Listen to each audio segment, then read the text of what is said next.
시편 133편 1절부터 3절 우리 세 절의 말씀인데 우리 한 목소리로 저 여러분들 한 목소리로 합독하시도록 하겠습니다. 시작. 보라, 형제가 연합하여 동거함이 어찌 그리 선하고 아름다운고, 머리에 있는 보배로운 기름이 수염 곧 아론의 수염에 흘러서 그의 옷깃까지 내림 같고, 헐몬의 이슬이 시온의 산들에 내림 같도다. 거기서 여호와께서 복을 명령하셨나니 곧 영생이로다. 아멘. 어떤 시골 교회에 어떤 그 시골 교회를 담임하는 목사님이 교인 중에 한 사람이 다음 주일부터는 교회 예배에 함께 하지 않겠다. 그러니까 즉 교회 나오지 않겠다라는 얘기죠. 그래서 그렇게 교회 예배에 내가 참석하지 않겠다라고 말하는 소식을 전해 듣게 됐습니다. 그래서 이 작은 시골 교회에서 이렇게 말을 한 이 교인이 이유가 있겠죠. 그래서 그 이유를 알아보니까 이 작은 교회 안에서 서로 다투고 하나 되지 못하는 그 교회의 모습을 보면서 이 교인이 낙심하게 된 것입니다. 그래서 그 교인은 들판의 자연 환경 속에서도 예배당에서만큼이나 수월하게 하나님과 교통할 수 있다고 그렇게 얘기하며 교회를 박차고 떠나갔습니다. 어느 겨울 저녁에 이 시골 교회를 담임하는 목사님께서 그 고집이 센 이 실망했던 교인의 집을 신방하게 됐어요. 그래서 신방차 그 집을 방문하게 됐는데 이렇게 만나게 된 이 두 사람은 벽난로 앞에 앉게 됐습니다. 그러면서 많은 대화를 서로 나누게 됐어요. 그러면서 이제 한참 시간이 흐르게 됐습니다. 목사가 벽난로 옆에 있던 부젓가락을 집어 들었습니다. 그러면서 불 속에 반쯤 타고 있는 석탄 덩어리 하나를 그 안에서 꺼냈어요. 그러고는 그것을 난로 밖으로 따로 놓았습니다. 그러자 그 석탄 덩어리의 불은 이내 꺼져 버리게 됐고, 또 회색빛 덩어리만 그 가운데 남게 됐습니다. 그러나 여전히 벽난로 속에 있는 그 석탄 덩어리는 여전히 활활 잘 타고 있었습니다. 이 광경을 바라보고 있던 이 교인이 입을 열어서 목사님에게 이렇게 얘기합니다. 목사님, 다음 주일에는 제가 꼭 예배에 다시 참석하도록 하겠습니다. 여러분, 사람이 한 마음으로 함께 산다라는 것이 사실 쉬운 것이 아닌 것 같아요. 아마 오늘 우리가 읽은 이 시편 133편 이 본문의 말씀의 시대에도 사람들과 사람들 사이에 불화와 다툼이 끊이지 않았던 걸로 보게 됩니다. 그런데 또 생각해보면 만약 이런 일들이 없었다면 이런 시편의 찬가가 나오지 않았을 것이라는 얘기, 이런 얘기가 또 될 수 있겠죠. 이 시편의 133편의 말씀을 지은 이 시를 지은 지은이가 형제가 연합하는 모습을 보면서 이렇게 표현하고 있는 거예요. 봐라, 이렇게 형제가 자매가 연합해서 한 마음과 한 뜻이 되는 이 광경 얼마나 선하고 얼마나 보기 좋은가라고 이렇게 감격스럽게 외치고 있는 장면입니다. 여러분, 한 마음으로 함께 산다면 그것은 선하고 그것이 하나님 보시기에 좋은 일이라는 거죠. 여러분, 마찬가지지 않겠습니까? 가정에서 자녀를 그렇게 키워보신 부모의 입장에서 보셨을 때 이 자녀들이 형제와 자매들 싸우지 않고 다투지 않고 하나 되는 한 마음으로 그렇게 잘 살아가면 얼마나 좋겠는가. 저도 좀 그랬으면 좋겠어요. 근데 여러분, 이게 쉽지 않은 것 같아요. 자녀들뿐만이 아니라 이것은 부부 관계 안에서도 사실 한 마음 되는 게 그렇게 어려운 거죠. 그래서 우리가 정말 갈등하는 그 아주 작은 일이지만 갈등하게 되는 한 가지, 이 갈등의 가장 중요한 요소 중에 여러 가지가 있겠지만 이런 사건들이 있습니다. 짜장면 먹을래? 짬뽕 먹을래? 여러분, 무엇을 드시겠어요? 가정 안에서 이 일 때문에 정말 많이 다투기도 하고 그렇게 돼요. 저는 그래서 중국 요리를 잘 안 먹습니다. 네, 여러분, 이렇게 가정 안에 이렇게 하나 되어야 하는 그 우리 가정뿐만이 아니라 우리 교회 공동체 여러 가지 안에서 우리가 이 하나됨에서 좀 생각해 볼 필요가 있을 것 같아요. 이렇게 평화롭게 행복하게 한 마음으로 살아가는 사람들을 보게 되면 보는 사람의 마음이 흐뭇해지잖아요. 마찬가지로 여러분, 우리가 살아가고 있는 이 세상도 마찬가지지만 저와 여러분들이 함께 교회 공동체로 묶여 있고 우리는 서부교회 교인으로 한 공동체로 지금 살아가고 신앙생활을 하고 있습니다. 여러분, 그런 가운데 주님께서 오늘 이 시편 133편의 말씀으로 서로 다르고 생김새도 다르고 가치관도 다르고 좋아하는 것도 다르고 이렇게 다른 이 각자를 하나로 묶게 하시는 하나님의 그 뜻, 바로 하나됨이라는 거예요. 많은 학자들이 이 오늘 읽은 이 133편 시편의 말씀을 지은이로 다윗을 꼽게 됩니다.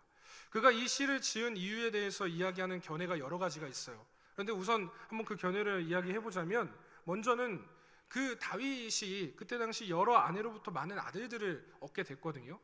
그래서 그들에게 서로 싸우지 않고 서로 다투지 않고 좀 사랑하면서 하나 되기를 교훈하기 위해서 이 시편을 지은 것이라는 그런 견해가 있고요.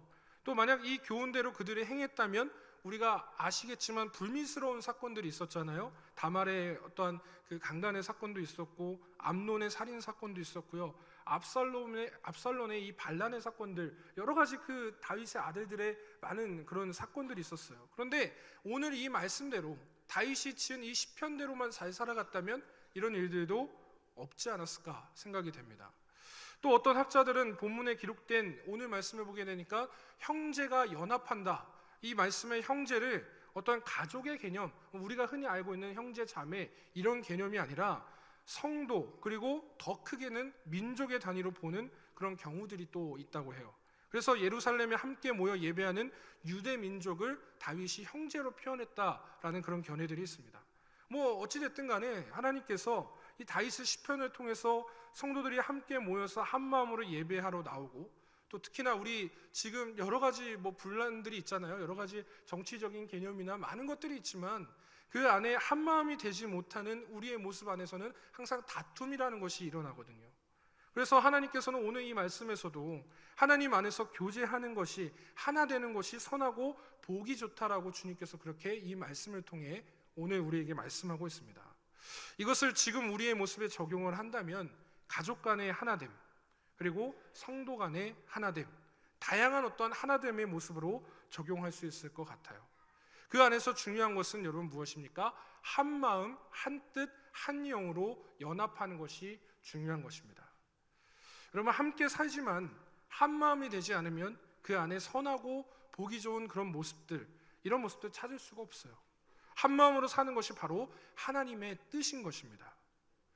오늘 말씀해 보게 되면 이 머리에 기름을 붓는 것 그만큼이나 좋다, 이 시편의 고백 안에 이 장르가 시이기 때문에 이 시인이었던 다윗은 이 시를 지을 때 여러 가지 비유법들을 사용을 해요. 그래서 하나 되는 것이 어떻게 좋은가, 하나 되는 것이 우리가 시각적으로 볼 수 있게끔 어떤 면에 좋은가, 이렇게 표현하는 부분들이 있는데, 오늘 말씀해 보시게 되면 머리에 기름을 붓는 것, 그래서 이 제사장의 그 기름 부음이 그렇게 차고 넘치는 그 정도로 좋다라고 표현하고 있어요. 이것은 좀 뭔가 우리가 이해 안 되는 부분일 수 있을 것 같은데, 머리에 기름을 붓는 것은 제사장을 세울 때 머리에 기름을 붓던 관례에서 나온 것이죠.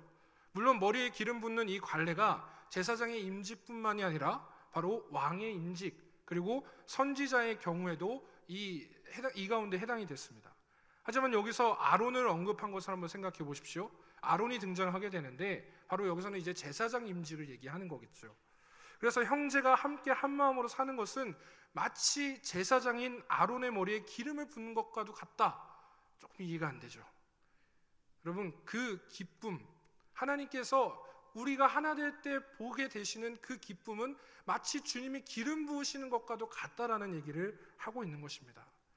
여러분, 제사장을 세울 때 기름을 쓰게 되는데 그 기름은 아무런 곳에 쓰이는 기름이 아닙니다. 우리가 생각하는 그런 그냥 미끄덩거리는 그런 기름이 아니에요. 지극히 보배롭고 지극히 거룩한 것이 제사장에게 혹은 왕을 세울 때 쓰던 기름이었습니다. 그리고 그 기름은 향기도 있었고요. 그 향이 주위에 있는 사람들에게 크게 즐겁게 하는 그 영향력을 미치는 그런 기름이었어요. 그런데 그 귀한 기름의 양이 얼마나 차고 넘치는지 머리에 부은 것이 마치 아론의 얼굴을 타고 수염을 지나 옷깃까지 흘러간다고 표현하고 있어요. 제가 정말 가능만 하다면 그렇게 제가 앞에 나와서 표현까지 해보고 싶은데 이해되시죠? 머리에 기름 부은 것이 이렇게 얼굴을 타고 흘러서 이 긴 수염까지 타고 흐른다. 그만큼 차고 넘치는. 그래서 아마도 이 주위에 있는 모든 사람에게 그 향이 전해졌을 것이다라는 것. 여러분, 형제가 함께 한 마음으로 사는 것은 이처럼 자신들뿐만 아니라 주위에 있는 많은 사람들에게 기쁨과 즐거움을 전하는 것입니다. 여러분, 그렇다면 한번 이 말씀을 우리 가운데 적용을 해볼까요? 우리 서부교회가 하나가 된다면, 여러분들이 속한 구역이, 그리고 여러분들의 우리 부서와 우리 여러분들 교사 여러분들께서 맡으신 그 부서가 예수 그리스도를 머리로 둔 하나의 아름다운 연합된 교회가 된다면, 우리 주변에 믿지 않는 이 지역 가운데, 이 나라 가운데, 열방 가운데 믿지 않는 자들에게 아름다운 기름 부음이 차고 넘쳐서 흘러갈 것이다라는 거예요. 여러분, 오늘 말씀이 그것을 증거하고 우리 가운데 말씀하고 있는 것입니다. 여러분, 또 비유를 한번 더 보시죠. 두 번째 비유인 헤르몬의 이슬이 시온산에서 내리는 것 같다라는 그런 비유를 쓰게 돼요. 이것은 축복의 열매 맺는 것을 이야기하는 것입니다. 여기에서 이슬은 가벼운 비 혹은 이슬비라는 뜻을 사용하게 되는 것인데, 여러분, 이슬은 아시다시피 아주 작지만 그 양이 아주 다량으로 내리게 됩니다. 그래서 여러분, 헤르몬이라는 지명을 썼는데요, 이 헤르몬은 안티레마누 산맥의 남쪽부에 있는 그런 곳입니다. 그래서 해발 약 한 2770m 정도가 된다고 합니다. 그래서 이 요단강의 근원이 바로 여기예요. 그러니까 이곳에 맺히는 그 이슬이 점점 그 양이 많아지면서 합쳐지면서 우리가 알고 있는 요단강을 이루는 것이죠. 여러분, 이 헤르몬의 이슬은 많은 이슬입니다. 적은 것이 아니에요. 우리 속담에도 이런 속담이 있어요. 이슬비에 옷이 젖는다는 그런 말이 있습니다. 오늘 말씀에 등장하는 헤르몬에서 나오는 이 이슬은 시온산에 내려 그 땅 가운데, 그 지역 가운데 생기를 불어 넣는 것입니다. 평범한 이 헐문산의 이슬이 거룩한 시온산에 내리는 이슬과도 같다라는 얘기예요. 아무것도 아닌 것 같지만, 이 모임이 이 공동체가 아무것도 아닌 것 같지만, 우리의 모여지는 그 구역 모임이, 우리가 모여서 예배드리는 이 공동체의 예배가, 우리가 모여지는 이 서부교회가 비록 아무것도 아닌 것 같고 아무 힘도 없는 것 같지만, 주님은 그 모임을 통하여서 생기를 전해 주신다라고 말씀하고 있는 것입니다. 여러분, 한 마음으로 함께 사는 것이 없으면 메말라지게 되어 있어요. 하지만 한 마음으로 함께 살기 시작한다면 오늘 말씀에 이슬의 그 축복이 임하신다라는 거예요. 바로 그곳에 영원한 생명이 있습니다. 이 영원한 생명은 하나님께서 복으로 내려주시는 거예요. 하나님께서 복을 내리시는 것은 하나님의 언약을 지켰기 때문입니다. 다른 이유가 없어요. 하나님의 형제가 함께 한 마음으로 사시는 것을 분명히 오늘 우리 가운데 말씀하시고 계십니다. 사랑하는 성도 여러분, 주님의 이름으로 두세 사람이 모인 곳에 아시죠? 하나님께서 그들과 함께 하신다라고 말씀하셨습니다. 이것을 우리가 행하면, 우리가 약속을, 하나님의 그 언약을 행한다면 분명히 그 공동체 가운데, 그 교회 가운데 하나님 주시는 영원한 축복의 그 은혜가 흘러갈 줄 믿습니다. 그 복은 바로 영원한 생명, 영생이죠. 영원한 생명은 바로 하나님이 주시는 복 중에 가장 큰 복입니다. 영원한 생명 안에 우리가 하나 될 수 있는 하나님의 사랑을 더하신 거예요. 즉, 우리가 영원한 생명, 영생을 얻은 자라면 좀 이랬으면 좋겠습니다. 우리 안에 연약한 자들이 분명 우리 교회 가운데 있어요. 분명 믿음이 연약한 자들도 있을 것이고요. 또한 살아가면서 정말 우리 교회 가운데 행복하지 않은 분들도 분명히 우리 교회 가운데 오실 거예요. 그리고 마땅히 우리가 다니는 이 교회 공동체는 예수님을 믿지 않는 연약한 자들이 와야 하는 곳입니다. 그렇다면 영생의 축복을 얻은 우리가 먼저 그들에게 손을 내미는 건 어떨까요? 그리고 우리 구역 모임에 잘 오지 못하는 연약한 자들이 있다면 구역장님들 뿐만이 아니라 우리 구역에 속한 하나님의 그 영생의 축복을 받은 우리가 먼저 그들에게 전화 한 통, 정말 문자 한 통 보내는 것 어떨까요? 여러분, 오늘 이 한마음으로 살아가는 것, 주님께서 이 한마음의 가장 중요한 중심을 한 가지 말씀하세요. 요한일서 4장 7절부터 8절에 이 말씀이 있습니다. 한번 들어보시죠. 사랑하는 자들아, 우리가 서로 사랑하자. 사랑은 하나님께 속한 것이니 사랑하는 자마다 하나님으로부터 나서 하나님을 알고, 사랑하지 아니하는 자는 하나님을 알지 못하나니 이는 하나님은 사랑이심이라. 이어서 11절에 이렇게 기록합니다. 사랑하는 자들아, 하나님이 이같이 우리를 사랑하셨은즉 우리도 서로 사랑하는 것이 마땅하도다. 아멘. 여러분, 우리 가운데 이 하나됨을 위해서 우리가 해야 될 것, 바로 예수 그리스도의 마음으로, 우리가 그 마음으로 섬기는 것, 용납하는 것, 품어주는 것, 관심 갖는 것, 이 하나됨을 위해서 많은 어떠한 우리 가운데 노력이 필요하겠지만, 그러나 가장 중요한 것은 이 예수 그리스도의 사랑의 마음을 우리가 품는 것입니다. 사랑하는 여러분, 오늘 진금 예배, 그리고 이제 구역장님들을 임명하고 또 교사들을 임명하는 그런 시간이거든요. 너무 중요한 시간입니다. 그러나 오늘 하나님께서 이 시편의 말씀을 통해서 우리 가운데 주시는 메시지, 여러분, 우리가 무엇을 많이 하는 것 중요하겠습니다. 교회를 열심히 하는 것 중요할 것 같아요. 그러나 가장 핵심을 놓치지 마시기 바랍니다. 하나님 사랑하는 것, 그리고 이웃을 사랑하는 것, 주님 안에 한 마음과 한 뜻과 한 영이 되는 것. 우리 2020년 우리 서부교회의 우리 표어는 함께 꿈꾸는 교회입니다. 한두 사람의 꿈이 아니라 모두의 꿈이 하나가 되는 것이죠. 그랬을 때 상황은 변화되게 되어 있습니다. 함께 꿈꾸기 시작했을 때 불가능은 가능으로 변화될 수밖에 없습니다. 왜 그럴까요? 그 모임에 주님이 함께 하시기 때문에 그런 것입니다. 이 시간 영상 하나를 함께 보시고 오늘 말씀을 마무리하고자 합니다.